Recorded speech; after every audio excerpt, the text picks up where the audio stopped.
Hello friends, আজকে আমরা কথা বলবো এমন একটি অ্যাসেট ক্লাস নিয়ে যেটা শুধু জুয়েলারি বা ইনভেস্টমেন্টের জন্য নয়, পুরো মডার্ন টেকনোলজির ব্যাকবোন হয়ে উঠেছে। হ্যাঁ, আমি আজকে কথা বলবো সিলভার বা রূপো নিয়ে।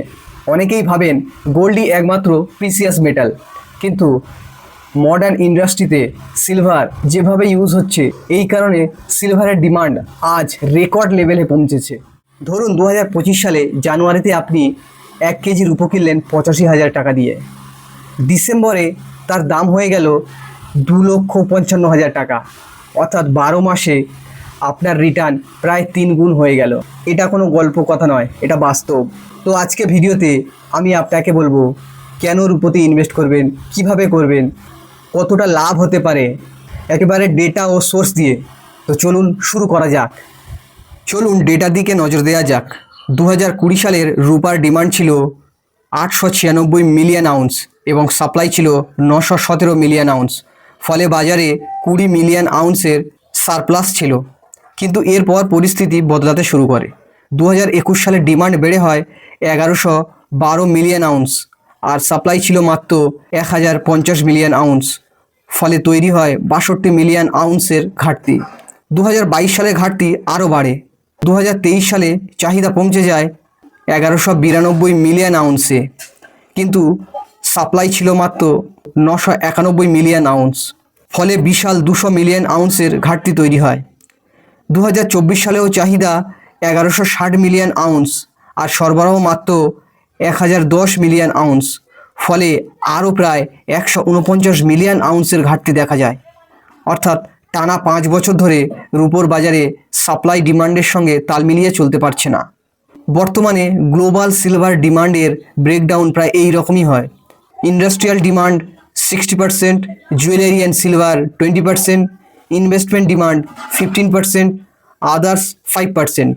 এর মানে কি? প্রতি 100 কেজি সিলভারের মধ্যে প্রায় 60 কেজি ইন্ডাস্ট্রি ব্যবহার করছে। এটাই সিলভার আর গোল্ডের মধ্যে বড় পার্থক্য।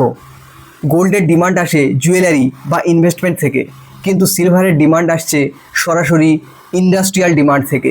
তো 60% ইন্ডাস্ট্রিয়াল ডিমান্ড কোথা থেকে আসছে, চলুন এটা দেখা যাক। Solar PV 25%। ইন্ডাস্ট্রিয়াল ডিমান্ডের সবচেয়ে বড় অংশ আসে সোলার ইন্ডাস্ট্রি থেকে। সোলার প্যানেলের ইলেকট্রিক্যাল কন্ডাক্টিভিটি বাড়ানোর জন্যে সিলভার ব্যবহার করা হয়। বিশ্বজুড়ে রিনিউয়েবল এনার্জি অ্যাডপশন বাড়ছে। চায়না, ইন্ডিয়া, ইউএসএ, ইউরোপ সব দেশে সোলার পাওয়ার ক্যাপাসিটি বাড়াচ্ছে। ইন্টারন্যাশনাল এনার্জি এজেন্সির মতে আগামী কয়েক দশকে সোলার এনার্জি বিশ্বের অন্যতম প্রধান পাওয়ারফুল সোর্স হতে পারে। আর তার মানে more solar panels equals to more silver demand. দ্বিতীয় নম্বরে আসে ইলেকট্রনিক্স এবং সেমিকন্ডাক্টর। এখানে 20%। সিলভার হলো বিশ্বের সবচেয়ে conductive metal. AI chip, smartphone, laptop, data centers, 5G networks সবখানেই সিলভার ব্যবহার হয়। এআই রিভলিউশন যত বাড়বে, ডেটা সেন্টার যত বাড়বে, সেমিকন্ডাক্টর ডিমান্ড যত বাড়বে, সিলভারের ডিমান্ড ততই বাড়বে। আজ এনভিডিয়া, এএমডি, ইন্টেল এর চিপ বুমের পেছনে সিলভারের গুরুত্বপূর্ণ ভূমিকা রয়েছে। 3 নম্বরে আসছে ইভি অ্যান্ড অটোমেটিভ। এখানে 10% ইউজ হয়। ইলেকট্রিক ভেহিকেল ইন্ডাস্ট্রি এখন দ্রুত বৃদ্ধি পাচ্ছে। একটি ইভিতে ট্র্যাডিশনাল কারের তুলনায় অনেক বেশি সিলভার ব্যবহার করা হয়, কারণ battery components, power electronics, charging system, electrical connector. Tesla, BYD, tata motors, Hyundai সব কোম্পানি ইভি প্রোডাকশন বাড়াচ্ছে। ফলে সিলভার ডিমান্ডও দ্রুত বাড়ছে। ইন্ডাস্ট্রিয়াল অ্যাপ্লিকেশনে 5% সিলভার ব্যবহার করা হয়, যেমন সোল্ডারিং, সুইচিং।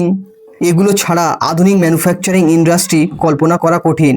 অন্যান্য কাজে সিলভার 5% ব্যবহৃত হয়, যেমন medical equipment, water purification, chemical industry. Demand বাড়ছে ঠিকই, কিন্তু সাপ্লাই, এখানেই আসে আসল গল্প। সিলভারের নতুন মাইন খুঁজে পাওয়া খুবই কঠিন। অনেক সিলভার আসে কপার, লেড, জিঙ্ক মাইনিংয়ের বাই প্রোডাক্ট হিসাবে। তাই সিলভারের দাম বাড়ালেও প্রোডাকশান দ্রুত বাড়ানো সম্ভব নয়। ফলে তৈরি হচ্ছে সাপ্লাই ডেফিসিট, অর্থাৎ ডিমান্ড বেশি কিন্তু সাপ্লাই কম। এই কারণে অনেক ফিউচার অ্যানালিস্ট মনে করে সিলভার আগামী দশকের অন্যতম গুরুত্বপূর্ণ স্ট্র্যাটেজিক মেটাল হিসাবে আত্মপ্রকাশ করবে। বিশ্ব বাজারে গত 5 বছর ধরে সিলভারের ডিমান্ড বাড়ছে, কিন্তু সাপ্লাইয়ে ঘাটতি দেখা দিচ্ছে।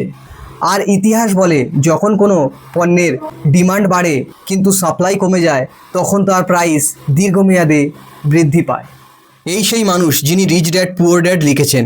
বইটা 3 কোটির বেশি কপি সারা দুনিয়ায় বিক্রি হয়েছে। তিনি 2023 সালে বলেছিলেন সোনা $3,700 যাবে, রুপো $68 যাবে। সোনার প্রেডিকশান সত্যি হয়ে গেছে। আর রুপো 2025 সালে $28 থেকে উঠে $82 পৌঁছেছে, মানে 185% রিটার্ন।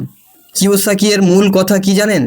তিনি বলেন কাগজের টাকা বা ফিয়াট কারেন্সি ইনফ্লেশন খেয়ে নেয়, ব্যাংকে রাখলে পারচেসিং পাওয়ার কমে যায়।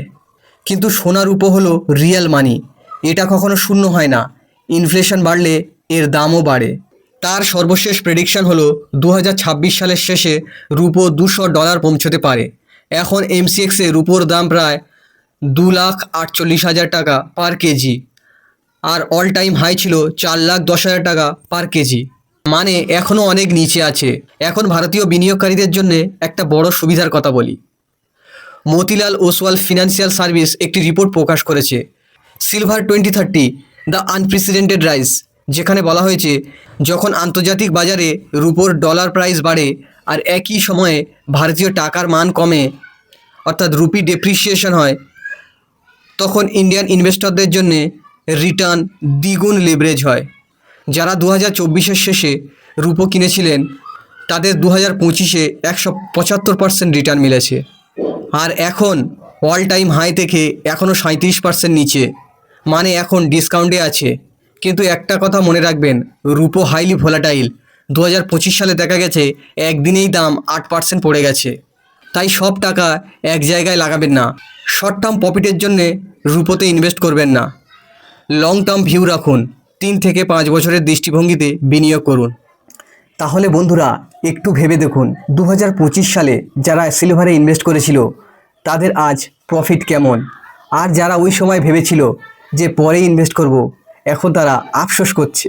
রবার্ট কিওসাকি বলছে সিলভার এখন সব থেকে বড় বার্গেইন। সিলভার ইনস্টিটিউটগুলো বলছে এখন আগামী 5 বছর সিলভারের ডিমান্ড সাপ্লাইয়ের থেকে বেশি থাকবে।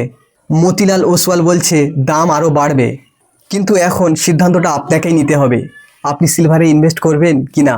এখন হয়তো আপনি ভাবছেন আমি কিভাবে ইনভেস্ট করব সিলভারে, কোথা থেকে শুরু করব, কতটা কিনবো, কোন ফান্ড ভালো। এই প্রশ্নগুলির উত্তর আমি দেবো একদম বিনামূল্যে।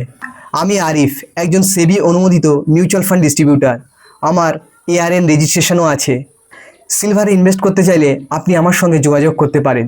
ভিডিওটি যদি ভালো লাগে লাইক করবেন, শেয়ার করবেন, কমেন্ট করবেন এবং চ্যানেলটিকে অবশ্যই সাবস্ক্রাইব করবেন। ধন্যবাদ।